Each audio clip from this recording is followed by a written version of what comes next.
അബിൻ വർക്കി ആവശ്യപ്പെട്ടിരിക്കുന്നത് റവന്യൂ ഉദ്യോഗസ്ഥരുടെ കൂടുതൽ സഹായം ആവശ്യമുണ്ട് എന്നുള്ളതാണ്. എന്താണ് ആറന്മുളയിലെ ഇപ്പോഴത്തെ അവസ്ഥ, റാഹി സുഷി? അരുൺകുമാർ, ആറന്മുളയിൽ എല്ലാ പ്രദേശത്തു നിന്നും വെള്ളം ഇറങ്ങിയിട്ടില്ല. കുറച്ച് പ്രദേശങ്ങളിൽ നിന്ന് വെള്ളം താഴ്ന്നിട്ടുണ്ട്. അത് ഇറങ്ങിയെന്ന് പറയാൻ പറ്റില്ല. ഇന്നലത്തെ വെച്ച് നോക്കുമ്പോൾ ഒരടി വെള്ളം കുറഞ്ഞിട്ടുണ്ട്. പക്ഷെ ഒരു പ്രശ്നം, ഒരു സ്ഥലത്ത് നിന്ന് വെള്ളം ഇറങ്ങുമ്പോൾ അത് മറ്റൊരു സ്ഥലത്തെ ബാധിക്കുന്നു എന്നതാണ്. ഉദാഹരണത്തിന് റാന്നിയിൽ നിന്ന് വെള്ളം ഇറങ്ങിയപ്പോഴാണ് ആറന്മുളയിൽ വെള്ളം കയറിയത്.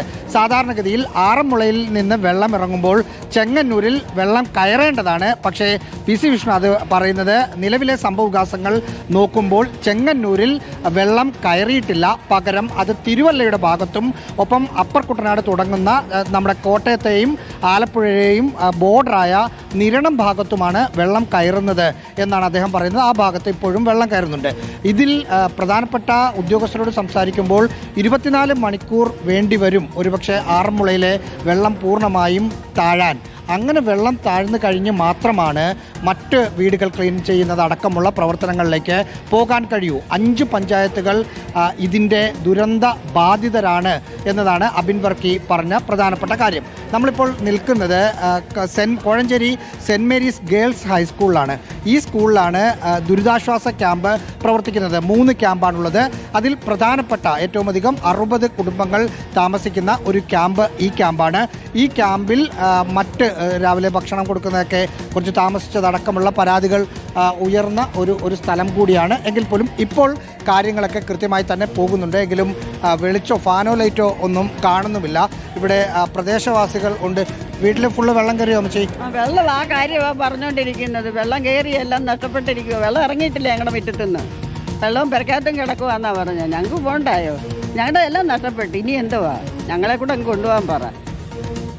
ഇത്രയേ ഉള്ളൂ പറയാനുള്ളത്. ഇന്നലെ ഉറങ്ങിക്കിടന്നപ്പോഴാണോ വെള്ളം വന്നത്? ഇന്നലെ അല്ല, മിനിഞ്ഞാന്നാ വെള്ളം വന്നത്. പെട്ടെന്ന് ക്യാമ്പിൽ പെട്ടെന്ന് അറിഞ്ഞല്ല.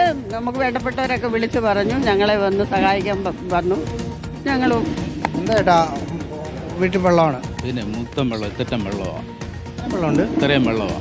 ഇപ്പോൾ ഞാൻ വീട്ടിൽ കയറിയിട്ട് വരുവാ. കഴിയുന്നത്രയും ഒതുക്കിയിട്ട് വരും. എന്നാലും 4 ദിവസം പണി ചെയ്താലും തീരത്തില്ല. നീന്തിയാ പോകുന്നത്, അത് കണ്ടില്ലേ? കൊടുത്തുകൊണ്ടാണ് പോയത്. പിന്നെ അവരവരുടെ വീട്ടിൽ അവരവർ വൃത്തിയാക്കിയെങ്കിലേ ശരിയാകത്തുള്ളൂ. സാധനങ്ങളൊക്കെയോ? സാധനങ്ങൾ എന്താ, എല്ലാം ഒന്നും എടുക്കാൻ പറ്റിയില്ല.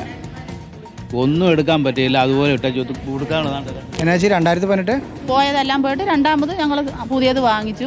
ഇപ്പം ഓർക്കപ്പുറത്ത് ഇങ്ങനെ വന്നുകൊണ്ട് എന്തോ ചെയ്യണമെന്നൊന്നും അനങ്ങാൻ വയ്യാത്ത അവസ്ഥയായി. അതെല്ലാം അവിടെ തന്നെ കിടപ്പുണ്ട് വീടിനകത്ത്. 2018 എല്ലാം നഷ്ടപ്പെട്ടു. ഒന്ന് പച്ച പിടിച്ച് വരികയായിരുന്നു, വീണ്ടും അതെല്ലാം. രണ്ടാമത് നമ്മളിതെല്ലാം വാങ്ങിച്ച് കൂട്ടി എല്ലാം ഒന്നായി വന്നപ്പോൾ ദാണ്ട ഇത് ഉറക്കത്തിൽ തന്നെ ഇത് കേട്ടത്. അപ്പോൾ ആ ഒരവസ്ഥയിൽ നമുക്ക് എന്തോ ചെയ്യേണ്ടതെന്ന് അറിയാം. ഒന്നും മാറ്റാൻ പറ്റില്ല. കുറച്ച് തുണി വാരി ഇച്ചിരി സമയം കൊണ്ട് അത് മേളി അലമാരി മണ്ടയ്ക്ക് ഇട്ടത്. അതൊക്കെ ഇനി വെള്ളം കയറി കാണും. പാത്രങ്ങൾ എല്ലാം ആദ്യം മുതൽ മേടിച്ചതാണ്. സർവ്വ സാധനവും പോയി. അമ്മച്ചി എല്ലാം പോയോ വീട്ടിൽ നിന്ന്? മൊത്തം പോയി.